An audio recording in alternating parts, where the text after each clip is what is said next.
Welcome to episode 157. And if you are a manager, at some point you've probably had two employees who are not seeing eye to eye. And when that happens, it can be surprisingly hard to know what to do, especially in smaller businesses. You want to deal with it early, but you also don't want to overreact, take sides, or make the whole thing bigger than it needs to be. And the reality is that most workplace conflict does not begin with one dramatic incident. More often, it builds slowly. It might start with frustration over communication, confusion about who's responsible for what, a few careless comments, a mismatch in working styles, or pressure that's been building for weeks or months. Then over time, that tension starts to show up in meetings, in tone, in gossip, people avoiding each other, work not flowing the way that it should. And in smaller businesses, we can feel that really quickly. Where there are only a handful of people in the team, even low-level tension can affect morale, productivity, and customer experience. And it can also be draining for you as the business owner or manager, especially when you're already juggling 100 other things. So, in this episode, I want to walk you through a simple three-step way to handle conflict between employees professionally, without drama, and without turning every issue into a formal HR process before it needs to be. Before I get to the steps, I think it helps to be really clear about your role here because this is often where people get stuck. Your job as a manager is to not make everyone friends. Your job is not to decide who's the better person or who's right. Your job is not to smooth everything over so that, do it really quickly, and so nothing really changes. Your role is to make sure that your team can work together respectfully, communicate clearly, and do their job well. And that means staying calm, staying neutral, and leading the process in a way that's fair and consistent. And it also means stepping in early. A lot of managers hope these things will just sort themselves out. And I've heard people say, we're not children here, they need to work it out themselves. And sometimes they do, but often the issue just goes underground. People stop speaking openly. They vent to others instead of addressing the issue directly. Small irritations become big stories, resentment builds, performance drops, and eventually what could have been a relatively straightforward conversation turns into something really hard to untangle. So, healthy teams are not teams with no conflict. They are teams where issues are dealt with early, respectfully, and professionally. So let's talk about the first step, and that is really to slow things down and get clear on the issue before jumping into solutions. And in practice, that usually means meeting with each person separately first. And there are a few reasons for that. It gives each employee a chance to explain what's happening from their point of view without interruption. It also lets you hear the facts more clearly instead of being pulled into defensiveness or blame too early. And importantly, it helps you work out whether this is a straightforward working relationship issue or whether there are signs that something more serious may be going on. And when you speak to each person, just keep your questions neutral and open. So things like, talk me through what happened from your perspective, or what impact is this having on your work? The aim at this stage is not to decide who's right or wrong, it's to understand what happened, where communication or expectations have broken down, and whether there's anything underneath the conflict that's making it worse. And this is where it's worth pausing because what looks like a people issue is often partly a work issue as well. Especially in small businesses, conflict can grow in the gaps when things are unclear. Unclear roles, unclear priorities, unclear decision making. Someone thinks they're leading a piece of work, they assume that other people aren't. Someone else thinks they are. Another person wants quick updates and direct answers. Someone else wants detail and context. Someone's overloaded and starts reacting really sharply because they're under pressure, while the other person takes that as tone and disrespect. So while it may look like a personality clash on the surface, quite often there's something more practical sitting underneath it. And that's why it helps to focus on specific examples of behaviour rather than labels. So if someone says, they're impossible to work with, then we want to sort of gently pull that back to try and get something concrete. So, okay, can you give me an example of that? What happened? When did it happen? What was said? What was done? What was the impact? Because we don't want to hear, that person's impossible. We want to hear things like, in Tuesday's meeting, I was interrupted 3 times and couldn't finish my point. That's something that we can work with. Things like they are always rude. It's broad, it's loaded, it doesn't help to move the conversation forward. So that's where, as a manager, it's important to try and get those specifics, but also a little bit of reflection and self-awareness can be useful too. So, conflict is often not about personality, and that's true in the sense that we don't want to excuse poor behavior by saying, well, that's just how that person is. But people do have different working styles, communication preferences, and ways of responding under pressure that can absolutely impact on workplace conflict. So, for example, somebody might be naturally very direct, fast paced, task focused. Another person is more reflective, relationship focused, and thoughtful in how they communicate. So, the first person might just think they're being efficient, but the second person experiences that as being dismissive. One person might need time to process information before responding, and the other person interprets that as disengagement or lack of commitment. Neither approach is right or wrong, but when people aren't aware of their own style or they don't understand the style of the person they're working with, it's easy for those differences to start feeling personal. And that's where tools like whole brain thinking could be really helpful. Not because they solve conflict on their own or, we don't want to put people in boxes, but it helps to create really useful self-awareness and can help people reflect on how they prefer to think, communicate, and make decisions, and what that might look like to others, especially when they're under pressure. So if you're using a tool like that in your business, this is a good point to draw on it. And you might ask questions like, what might that person be needing that they're not getting?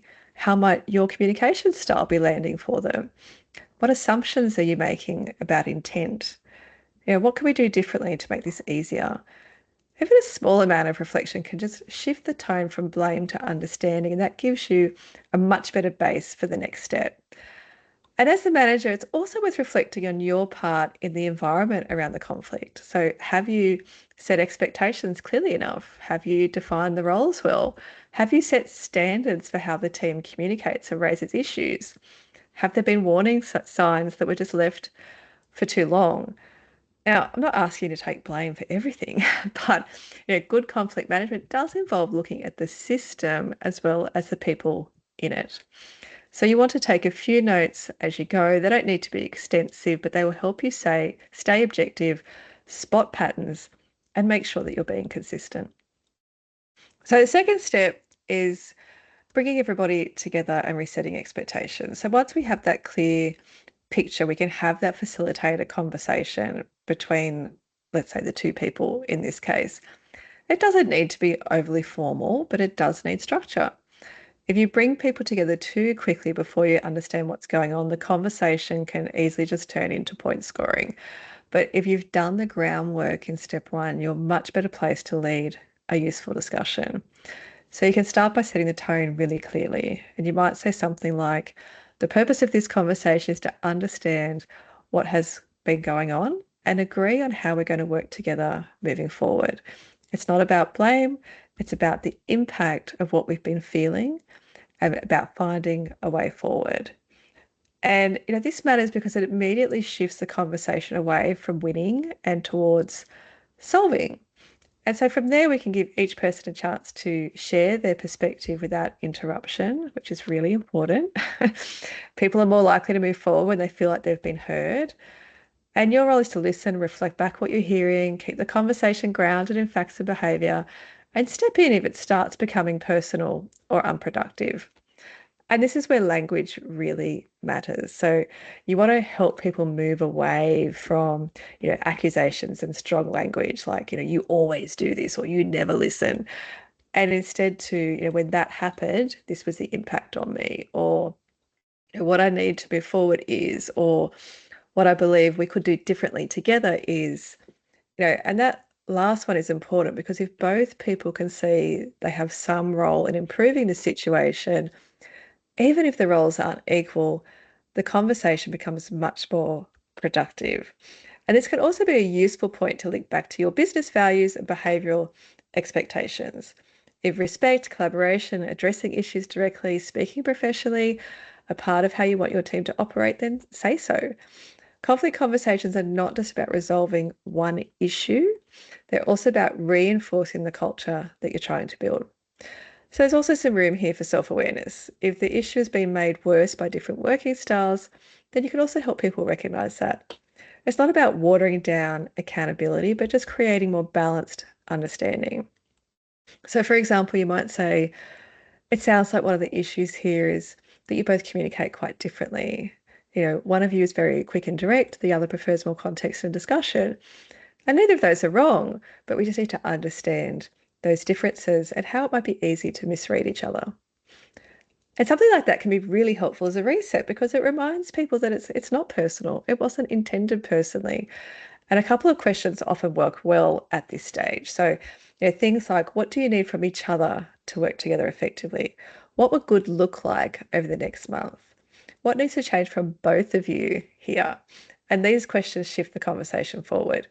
We don't want to spend the whole meeting replaying the issue. We need people to feel heard, but at some point, the focus has to move to what happens next. So this takes us to step 3, and this is the part that can get rushed, but it's the part that makes the biggest difference because conflict isn't really resolved because you've had one conversation. It's resolved when the behavior changes. So before the meeting ends, you need to agree on clear, practical actions, not vague promises like we're going to communicate better, but specific changes that each person can actually follow. And that might be agreeing to raise concerns directly with each other rather than with other people. It might be agreeing to let each other finish speaking in meetings. It might be agreeing to clarify priorities and deadlines. It might be putting in place regular short check-ins. And just as importantly, there may also be manager actions that need to sit alongside that, especially if it was unclear roles or poor workload balance or a lack of structure that contributed to the conflict, then part of the solution may sit with you. You may need to tighten up responsibilities, reset team norms, be clear about decision making, or put more support around a team member who's under pressure. And this is why conflict resolution is not just about getting two people in a room and hoping for the best. It's about making sure the conditions around the conflict are also addressed. And once you have those actions agreed, summarize them in writing. It can just be in an email, capture the issue briefly, factual terms, confirm what's been agreed, and include any manager actions or support that will also be put in place. And depending on the situation, you may need to also outline what will happen if the agreement isn't followed. And this is what creates clarity and accountability. And it reduces the risk of different people walking away with different versions of what was decided. And of course, then you want to set a check-in date. So depending on the issue, it might be 2 weeks, 3 weeks, could be a month. But the point is to come back to it deliberately rather than assuming that silence means success. It's a big mistake. So this follow-up sends an important message. It shows it wasn't just a one-off conversation. We weren't just ticking a box. Behavior matters, culture matters, and when issues are raised, they're taken seriously and seen through properly. So there are a few things I would try not to do when managing conflict between employees. The first is ignoring it and just hoping it'll go away. And I know it's the easy option. Well, it feels that way. And we're busy, but it is always the one that makes things blow up later. Sometimes we're worried about making things worse by saying something, but it actually just gives more time for the issue to grow.